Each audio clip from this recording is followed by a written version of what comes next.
Cast them down. Welcome to Podcast Them Down. I'm Tim Regan from US power metal band Burning Shadows, Fade to Black Metallica tribute, Dual-Violin folk metal band ISENMOR, and recently vacated Graves true zombie metal. Be sure to subscribe, like, or follow. And now, on with the show. All right, so I am here again, or still here, or whatever, with Dave, the Spencehammer, Spencer, from Burning Shadows, and ISENMOR, and whatever else. I don't know. And we are talking about the... Whatever we're going to... ISENMOR mashup. Yes. Sorry. It's fine.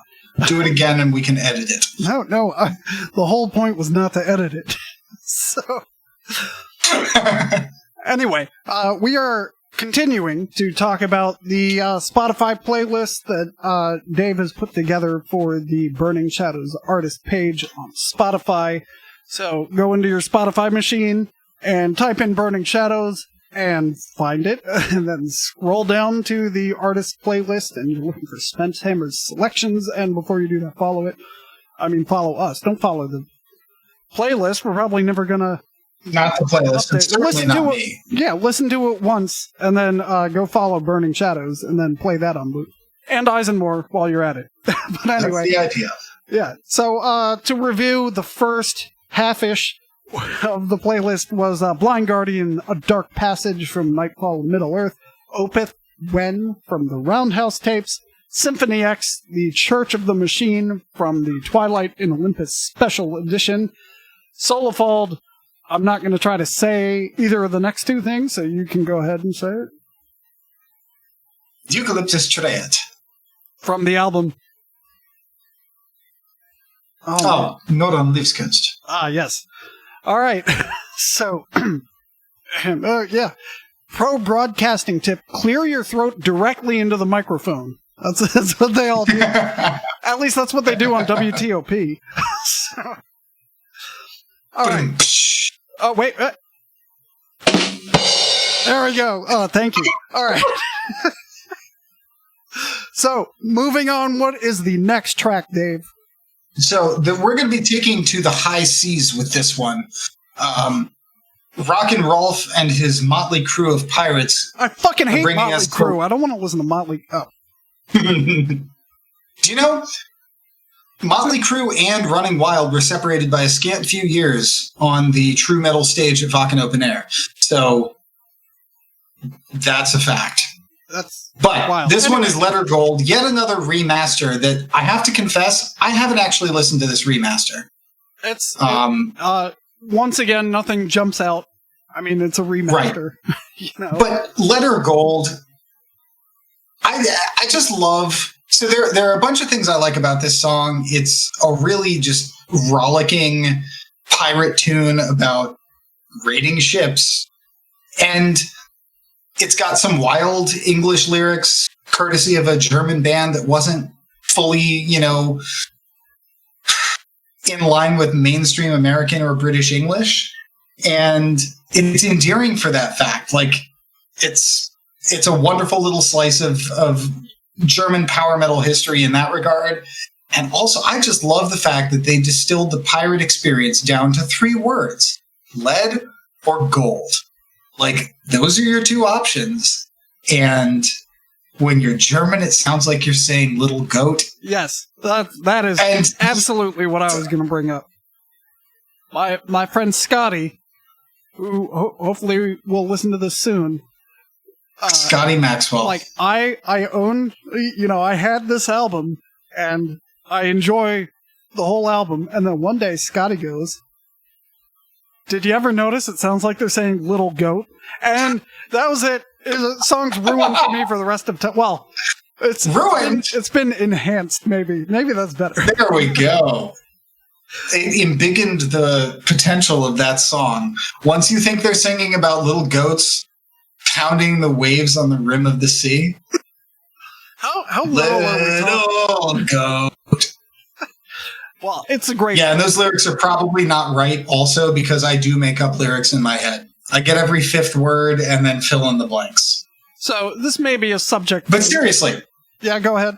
Yeah, no. That's all. I was going to give a quick shout out to Scotty because I also think of Scotty every time I listen to Running Wild or fucking Storm Warrior. Those are the two big ones where Scotty's on my shoulder with those. He turned me on to Primal Fear before I knew who they were. He said... Oh, what a guy. He says it was their newest album at the time. He says their newest album is about how mankind has to get into a metal eagle-shaped spaceship and find a new planet. And I was like, stop right there, I'm sold. And I went out and bought it, and I've loved Primal Fear ever since. So. And you think to yourself, are they Americans getting into giant eagles and flying off into space? And he's like, wait a second. But yes. Yeah, I don't remember how exactly I discovered Primal Fear, but I was like, you know how as a 6-year-old you were aware that Metallica and Iron Maiden were a thing, but you weren't like fully aware of what they were? That's how I was with Primal Fear. I was like, man, Primal Fear is a thing. And then I think I got, Nuclear Fire. Great album. Yeah. You may or may not remember this, but Burning Shadows opened for Primal Fear on September 9th, 2009. Easy to remember, 999. One of my bitterest regrets. Yep. Anyway, it was a good show. Not opening that show. Right? Yeah, it was a good show. It was a good show. What y'all play? I don't know. Supernatural Warfare? Probably. Let's see. So we probably... 2008 is when Into the Primordial, the first Burning Shadows album, came out. So I'm sure we just played... We probably had about a half hour because it was Jack's. So we probably just played half of that album. So Supernatural Warfare, that's 8 minutes right there. Probably Second Son, probably New Dawn Arise. It's a pretty good bet. Because the next album didn't really gel until a couple years later. So yeah, that's very true. So man, that was a real treat. Got to be honest, if we're going to divert to Burning Shadows for a second, that was a real treat coming back from the circus. So again, anybody who cares about the Burning Shadows history, he is being literal. Being literal, really. I worked for the actual circus. Well, le vrai cirque, if you will, because it was Cirque du Soleil that I was working with. I spent almost 2 years traveling the U.S. with Cirque du Soleil. Well, come on. It's more of a le than a ha-ha. Think the worst hockey night in Canada fan. Or, excuse me, Soir du hockey de Canada. So you were saying... Anyway, Cirque du Soleil. I worked for Cirque du Soleil for about 2 years, and at this time, Burning Shadows was playing with Alex Rudinger, a phenomenal drummer to whom I cannot compare in any technical sense, and did wonders for us in terms of the performances he gave out. And at any rate, it was really nice to come back from that 2 years away with Alex going off to bigger and better things, to come back to that album that you and Greg wrote, Gather Darkness, and just be able to slide into these, not easy to play parts, but parts that fit my musical sensibilities and that I could just fully sit in the pocket with and groove on and play the kind of metal that I think we all, at least the three of us at that point, the four of us, had grown up listening to. And that shared experience, I think, Running Wild to a huge degree plays into, because the second portion of, and Tim, you're going to have to help me with titles here, but second portion of part one. 1,000 Lies. Thank you. 1,000 Lies. If you're talking about the instrumental half, it's Onward. I'm talking about my blatant ripoff of The Privateer. My 4 bars of drum fill. Mm-hmm. Yeah. That's from The Privateer? Or inspired by The Privateer? Very inspired. So Go back and listen to the introduction to The Privateer and think about that and figure out what you're about to play when you're on stage. I didn't. Oh, thanks. Because I stole it pretty hard. I didn't know that. See, I'm glad we did this. I didn't know that was Running Wild inspired. I just thought it was a good fill. That part you're talking about is not in Onward. It's prior to Onward, by the way. It's prior to Onward. 1,000 Lies, yes. It's the, like... Yeah, but it's... I should... Anyway. I don't want to tip my hand too much, but that song will no longer be divided into subtracks. That's very exciting news. And I'm just saying there's a significant anniversary for that album coming up. Oh, please don't. So... But let's just one last thing about Letter Gold before we move on to Nocturnal Rites. Jörg Michael, what a fucking hero. The man has played on some of the most seminally important power metal albums ever. Like the bulk of Running Wild's 90s catalog. He was the drummer for Stratovarius, for Infinite, among other albums. Wait, I didn't know that either. So is he German or Finnish? He's German. He's German. Yeah, but Timo, I'm not sure whether it was Tolkki or Koltapelto who was making the decisions at that point. But Jens Johansson is well musically connected. He did keys for Dio. He knows people. So if Stratovarius needed a drummer, I wouldn't be surprised that he and Jörg Michael would have hooked up, because Jörg was a very professional dude in terms of like a session sense, right? Like you need kind of like Dan Zimmerman, 10, 15 years before.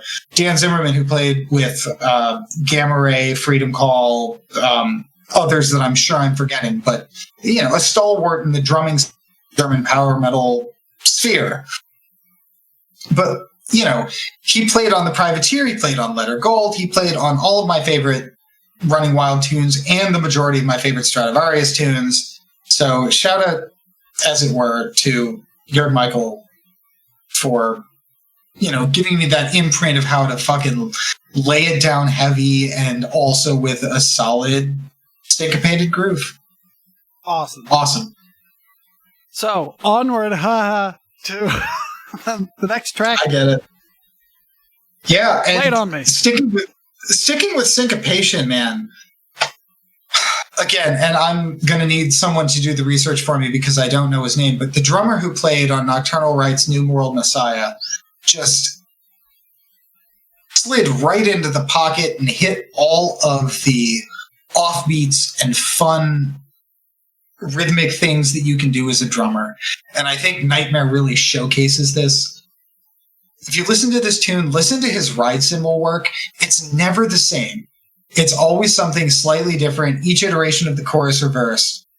And his ghost notes on the snare drum that just kind of propel the energy of that track forward without being, your straight 2s and 4s.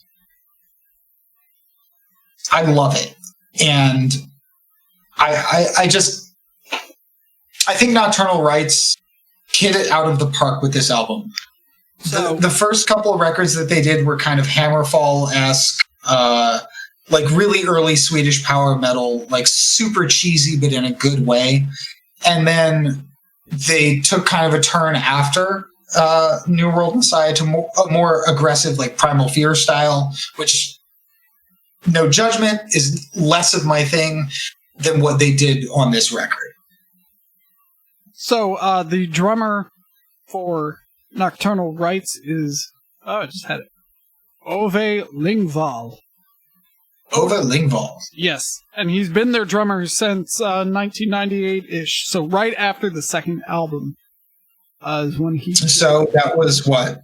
Tales of Mystery and Imagination? Correct. So I guess my question for you on New World Messiah, or this song, how did you possibly pick one song off this album? Because, like, every song is just, like, textbook, catchy power metal. Like, you listen to the song, you know it by the end of the song, but not in a bad way. Not like a fucking Guns N' Roses song. where they just hit you with the chorus 600 times until you want to die. But no, like, all the choruses are catchy. Every single song on this album is fantastic. So is there anything about this song that brings it above the others? Yeah, it's the intro guitar riff. It's just great. I'm sorry, I'm not going to sing again. We'll get content matched. So, did you know? I didn't know this. There were music videos made for Awakening and Against the World. Against the World, I knew. I don't know if I saw Awakening. Yeah, well, like, both of the videos are the same. It's a bunch of blonde guys in some small club playing the song. Warehouse. That's the whole video. But, I was just surprised to learn that they actually made videos. Yeah, they sure did. And in seriousness, it is the opening guitar riff that really does it for me in this song. I love it. I think it's a pretty good tune in terms of, like, the verse riffage, chord progression, and, like, general... You know how if you think of a song's chord progression as kind of like a stock chart, as it's, either trending upwards or it's trending downwards? It's a constant upward trend with Nocturnal Rites. Spike when everyone does the Reddit thing. Yeah, no, Arcturus goes straight to the moon.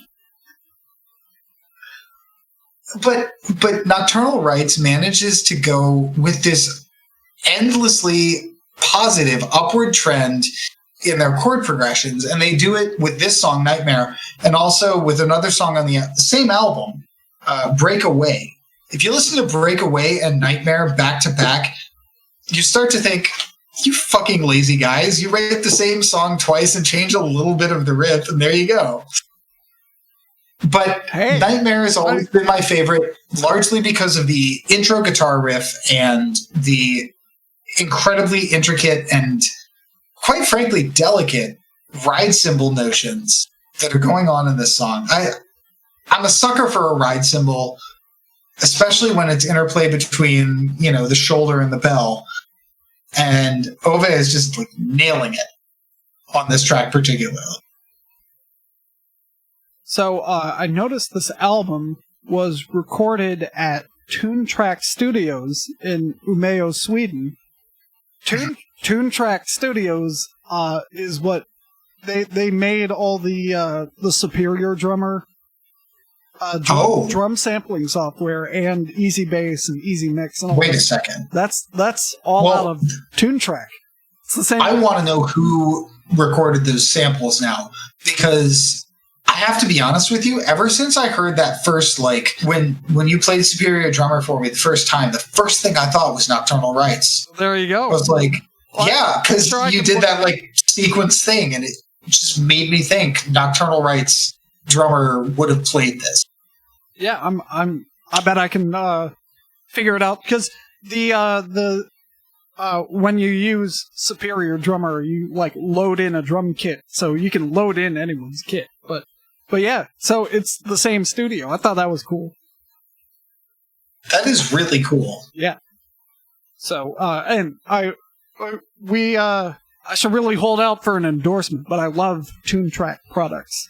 So but I always have to wait for a Black Friday sale to make them affordable. They're pretty expensive. Black Friday. It's harder to say Black Friday as it is to say black metal, because metal has that T in it. So yeah, it just rolls off the tongue. Yeah, that's what makes it evil when you say metal. So, all right, next you're gonna have to say this one, because keeping it Swedish. I'll just butcher it. Keep it. I'm gonna also butcher the Swedish, but Urberget Eldsta Troner, which translates to like I have it. Primal Oldest of Thrones. Yeah, the Bedrock, the Eldest of Thrones. That's Bedrock. Okay. Yeah, well, if you stare at Eldest of Troner, you can see Eldest of Thrones in there. Isn't it? Can we get Nicholas Schneider on the line, please? That'll be a different episode. We'll do a follow-up episode. Hey, we should all do we should do a linguistic, the three of us, and just talk about that. We're trying to hey, you know what's interesting is berg means mountain in all of the northern languages. We're trying to get listeners. No. So anyway. So anyway, this is a song that, again, is on an album that I bought when I was very new to listening to heavy metal, and it influenced the direction that my attention went. And I bought this record, Til Fjälls, which means to the mountains, because of its cover. It was a snowy mountain with Vintersorg's folky-looking logo and Til Fjälls with its umlauted A, and I'm like, oh, this looks cool. Let me get this. And it blew my mind. It was a unique interpretation, at least to me. And I think if we look historically, fairly unique in terms of the style at the time. Interpretation of how you could play harsh black metal, but with really sweet, melodic, harmonically pleasant acoustic elements and folk instruments like the flute and, so to speak, folk instruments. I don't know whether on this record it was an actual flute or whether it was a synth, but knowing his proclivity for programming all of his drums and other instruments that he's not playing himself, I'm going to guess that it's a synth. It really kind of opened my awareness to this broader aesthetic of what heavy metal could be. So it was really, again, this is another album. Til Fjälls is an album where there is no bad song for me. This is Til Fjälls, Master of Puppets, seventh son of a seventh son. You and I can differ on that if you want. We will. But that's what these albums are like for me. There's nothing bad on that album. There's no filler, no nothing. The intro track is amazing. Everything is great. But I picked this one in part because it's a 6/8 dirge to begin most of the song. And then, about 2/3 of the way through, Vintersorg, Mr. V, just screams the title of the song, and they kick it into a new tempo and a different riff, and it's just so satisfying.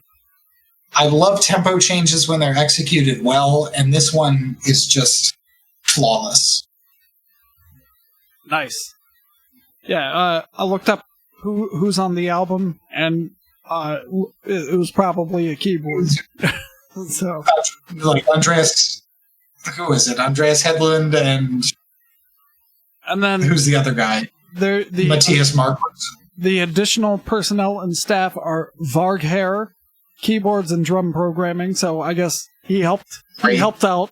And then Niels Johansson on keyboards, and then Andreas Frank, lead guitar on a couple of the songs, and then Sia Hedmark, female vocals on the songs with female vocals.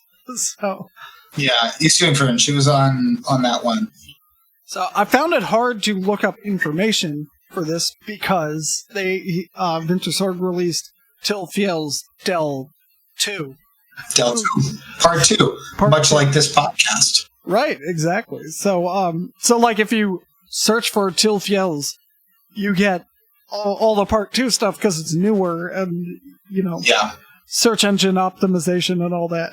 So just use Encyclopedia Metallica, man. Should have, but then that opens a can of worms if you start reading the reviews on there.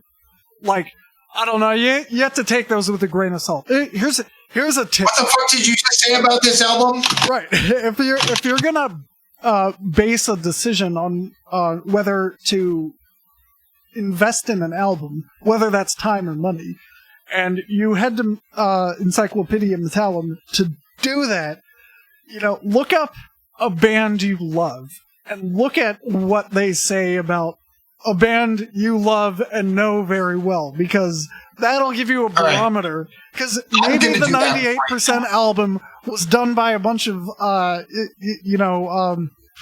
bored keyboard warriors, we were like, this is the best thing ever, All right, Tim, what do you think is the best Blind Guardian album? Oh, as I referenced in part 1, which you can hear at wherever you get Podcast Them Down, the best Blind Guardian album by far is Nightfall in Middle-earth. Well, it's going to shock you to learn that on the Encyclopedia Metallum, the Metal Archives, out of 20 reviews, Nightfall in Middle-earth has scored a paltry 83%. This is like when you see this album in a used CD store. You wonder what the fuck was somebody thinking to get rid of it. How could you? Why is there ever going to be a copy of this in a used CD store? You're preaching to the choir. I have no rebuttal. Yeah, how can you not like that album? Ugh. I'm angry now. Let's move on. Let's move on. No. Are we allowed to say the name of the band anymore? I think. Yeah, we are. We are because Hansi left, so it's okay to discuss the Hansi left. Does that make it good or bad? Anyway. I mean, let's okay. Okay. Before you say anything, let's avoid the subject. Let's avoid the subject. Let's avoid a certain subject, but let's say this. All right. Without Hansi Kirsch, there is no Demons and Wizards. There is simply demons and something else, no, right? It's wizards and something else. Demons and nothing. So. Okay, yeah. And therefore, it's perfectly fine to discuss demons and wizards because God knows we all talk about history. That's basically what the theme of these 2 episodes have been about. Fair. All right. So, what is the song? It is Demons and Wizards, Tear Down the Wall, from the Demons and Wizards remaster. So, which again... Another remaster for no reason. So, this is one of the albums that I actually own on vinyl. And I'm guessing the vinyl you have is the remaster, because I think... It is. Yeah, because the vinyl of the original would be very hard to find. If it even exists. I don't know if it exists. It does and is... So I have 2 copies of this album. I'm fairly certain... Actually, hold on, because it's really behind me. Hold on. Oh, you're gonna make me vamp. You're gonna make me vamp. Well, it's okay. I did some research. Gosh. No, go ahead. You okay there? All right. So while he goes and retrieves the album, what I looked up on the song is Tear Down the Wall. I don't know if we ever said that part. Oh, we probably did. So it is part 1 of a trilogy along with Gallows Pole and, oh no, he left to go to a different room. Who knows how long this will take. So Tear Down the Wall, Gallows Pole, and My Last Sunrise are all a trilogy. And the description that was pulled off the website, okay, so I found some kind of, message board where they put up, where someone cut and pasted the description of the trilogy from some, from the Demons and Wizards website, so I couldn't find the original Demons and Wizards website. But anyway, the description is the 3 songs tell a bleak story of the fictitious character Azrael, a gnome. Azrael is the creator of the entire universe. He becomes weary of his creation and wants to undo that which he has done, so he and a companion begin a journey through the universe. Azrael dissolves his creation bit by bit, including himself, and finally lets his companion return alone to create a new universe for himself. And I feel like I knew at one point Tear Down the Wall was the beginning of the trilogy, and there was a trilogy, but until I read that, I was like, it's a trilogy? What? So, anyway, it looks like you didn't find it. I stammered and rambled for a bit, and then finally read the program. I totally trust you to do quality filler, but I did find it. Well, that's where you're wrong, sir. As it happens, I've got both versions. I have the remastered edition as well as the original release on SPV Steamhammer out of Germany. The remastered edition was given to me by my darling sister on my birthday. Nice. Which also happened to be her wedding day. Oh, yeah. Oh. Like, that was the specific birthday, too. It was great. You got to stay in a nice hotel, get a quality Demons and Wizards album. Yeah, everybody wins. Everybody wins. So why did you pick? Why did you pick this song over the rest of what is a flawless album? Yeah. That's slightly higher than the adjective I was going to use. I'll round up the flawless. I can't think of anything that's wrong with it. Even to the bonus track. That was White Room, wasn't it? Yeah. That's actually, I heard Demons and Wizards do the White Room before I heard Cream do the White Room. And oh, really? Yeah. And it's I really like it. It's very good. It's a great song, and their cover of it is immaculate. So, I guess for the few of you who don't know, / because I assume we have one or two listeners, Demons and Wizards is what got me into the offshoot of metal, like beyond Metallica and System of a Down and Iron Maiden and like what you hear on the radio, right? And I have Tower Records to thank for this again. I saw this album in the store one day, looked at the cover, thought, this is some shit I need to find out about. And listened to that same afternoon, and every single song on the album was just a revelation in terms of, what you can do with atmosphere and mood and metal style. I always feel like this album is perfect for Halloween, like the month of October.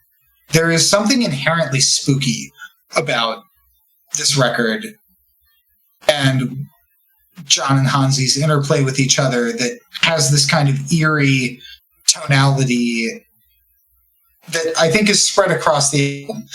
But specifically with this one, I picked it because it's got something in common with the Wintersorg track that I also chose, which is that there is a big increase in tempo that happens, again, about 2/3 of the way through the song.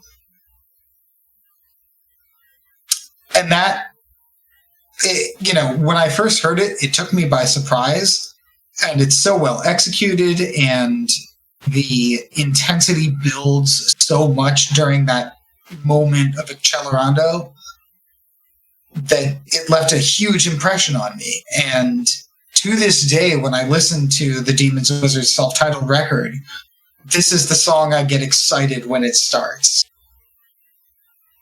Because I know that's coming. And it's just my favorite moment on one of my favorite albums that I've ever heard. And the real reason that, and let me put it this way. Tim, I don't know if you ever did this, but when I was first getting into the scene, I would look at the thanks list of the albums that I had enjoyed and see who they were thanking. I did not. Oh, no? No. So, like, the various bands would thank assorted other bands because they toured with them or, like, were in the same rehearsal space or did studio work with them or whatever. That's a good pre-internet strategy. It is. Right, because this was kind of pre-internet, at least as far as metal being on the internet was concerned. So it's like if I got an Emperor record that I liked, and it's like, thanks to the guys in Mayhem and Dissection and etc. Again, please don't at me because I'm generalizing to prove a point. Right. I would then go buy those albums. So when I was reading the Demons and Wizards thanks, and take a look at the album if you have it, because it does say this. Thanks to the Iced Guardian and Blind Earth families. I can't find the new Iced Guardian what? CD. Damn it. It's right there. Go look at the liner notes. So I was looking at this and I'm like, wait a second. Is this a joke? I'd better just buy a Blind Guardian and an Iced Earth album to be sure. So I got Nightfall in Middle-earth and Night of the Storm Rider. And from there on, my path was set. Chosen or otherwise. See what you did there. And when I look back on buying this Demons and Wizards album and seeing where it's brought me, this is the song that still brings me that kind of like goose flesh, chill up your spine excitement every single time. Awesome. Yeah, I have nothing to add. I love this album and this song. I remember I let Greg borrow the album, and he had it for like months, and he knew the album backwards and forwards before I did, and he had borrowed my copy. So Greg is the founding guitarist, the other founding guitarist of Burning Shadows. Yeah, but he, and when I got it back, I listened to it pretty much nonstop. I didn't miss the album because I guess I wasn't familiar enough with it. And I can't find a source to corroborate this, but I'm pretty sure the guy who did the cover artwork is the same guy who did the Korn album's cover artwork. And I fucking hate Korn. But I think it was Follow the Leader. Yeah, Follow the Leader. Yeah, so that was a little rest in peace, Alexi Laiho, Follow the Reaper. But yes, I can't hair flip with headphones on. Yow. So I also can't play guitar like Alexi with or without headphones on. Yeah. The only thing I can do like Alexi is paint my nails like he did. I'd probably screw that up too. It's like, you go up to the knuckle, but yeah, right? Follow the Leader. I believe this. I believe it, Tim. Because it's a very similar thing, right? Delicate line drawings that are then embellished by digital color. Yeah, so it's got a lot of the hallmarks of an artist to bear similarity. If anyone can prove or disprove that, comment or email or what, however you can contact us. Send us your angriest email at contact@burningshadows.com.net. All right, so the last song on this playlist, which, by the way, we have been talking about the playlist longer than the actual playlist is, so that's... I'm not sure if that's an accomplishment. I thought that was the idea. Well, whatever. Content is king. So, the last track, you want to talk about it? That was a question. It didn't sound like a question, but it was. You want to talk about it? Last track. You want to talk about it, duh? You want to talk about it. Talk about it. I do want to talk about it because this was my first accepted submission of a song to Burning Shadows. And what song is it? And it's called Day of Darkness. It's on the album Truth and Legend. Available through all major Bandcamp retailers. Please get it off Bandcamp. That's the best way to support us. But, if you have to listen to it on Spotify, go ahead and put it on repeat for 300 times or so. But anyway, or listen Spotify to it. Is great. Listen to Day of Darkness in this playlist, because that helps too. It does. And I don't have a ton to say about it. It is a song that I wrote when I was reading a book whose title, of course, escapes my memory at the moment, about the history of the Crusades and the founding of the Order of the Knights Templar. And there is this wild conspiracy theory in this book that is not like promulgated, so to speak, but at least addressed, that the Templars that were able to survive the massacre of 1307 when they were put to death by papal forces, took to the seas and became pirates. And I just find this notion infinitely appealing. And if we go back to the beginning of our podcast episode tonight, we'll remember that Running Wild has got a special place in my heart, a special, safe harbor, as it were, a standing berth. And I just love the notion that these, zealous Christian warrior bankers became pirates. So Day of Darkness was kind of a wild little exploration of that kind of idea.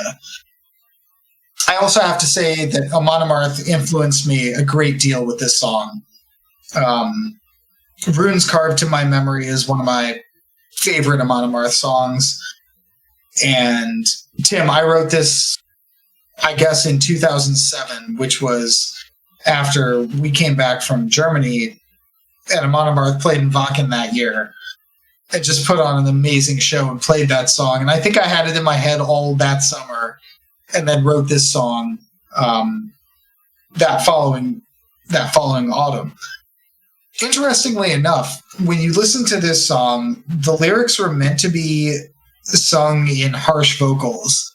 So Tom, our singer, came up with this melody basically out of whole cloth and decided how to put it into a more Burning Shadows appropriate, aesthetic.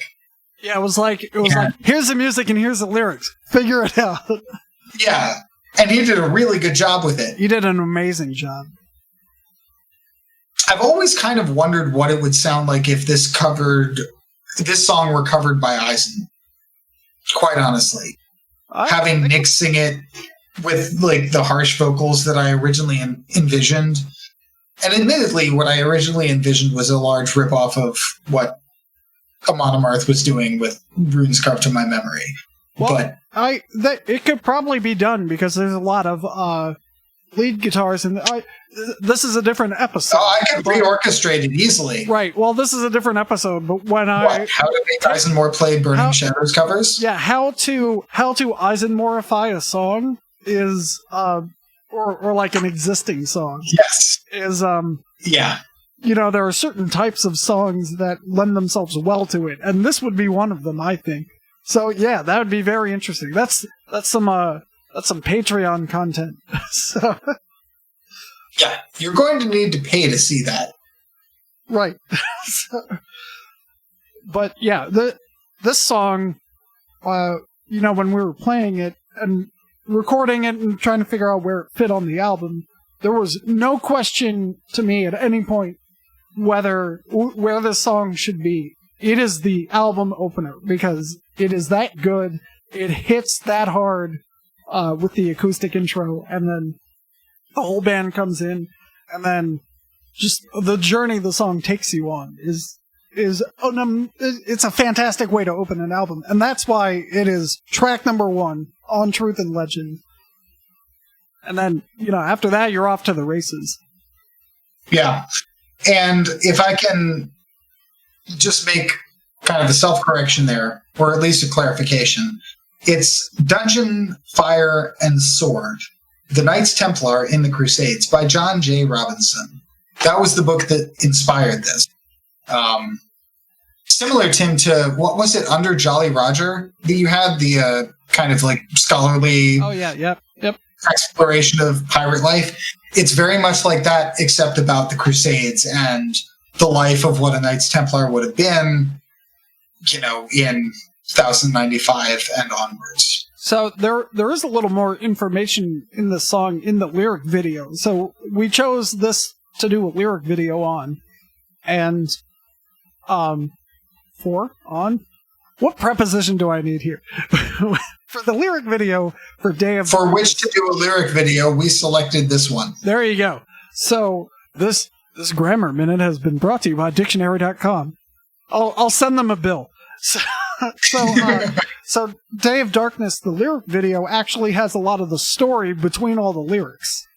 And the background for the lyric video is a lot of the artwork depicting various crusades. And I'm pretty sure we kept it pretty close to the subject of the song, but yeah, if you haven't checked out that lyric video, it's atypical. It's not just the lyrics to the song like most of them. You get the background and the story behind the song between the lyrics, so it's pretty cool. Yeah, it's what we call value-added content. There's that phrase again. All right, so that is the entire playlist. I think that about wraps it up. Did you have any closing thoughts other than go listen to this playlist and support Burning Shadows? I would say go support Burning Shadows and then listen to this playlist. Yeah, that's a better order. That is a better order. Let me know if you'd like some more recommendations. If anything on here grabs you, reach out to me. I'm available through all of the DMs. So if you need me to tell you what other albums you want to listen to, I'm happy to do that. All right. Well, thanks for listening, and thanks for hanging out, Dave. I can't wait to do the second version of this, where we get more in-depth with the various genres that we like. Yeah. And force people to listen to the tracks that we'd be playing at a party if we could party during this era of Corona. What kind of party are you really going to play Solofault at? That's a very good point. All right, well, let's just call it a gathering then. All right. Well, we'll see you next time. Farewell. You can find Burning Shadows, ISENMOR, and recently vacated Raves on Bandcamp, as well as Facebook, along with Fade to Black Metallica Tribute and Podcast Them Down itself. Until next time, keep it metal.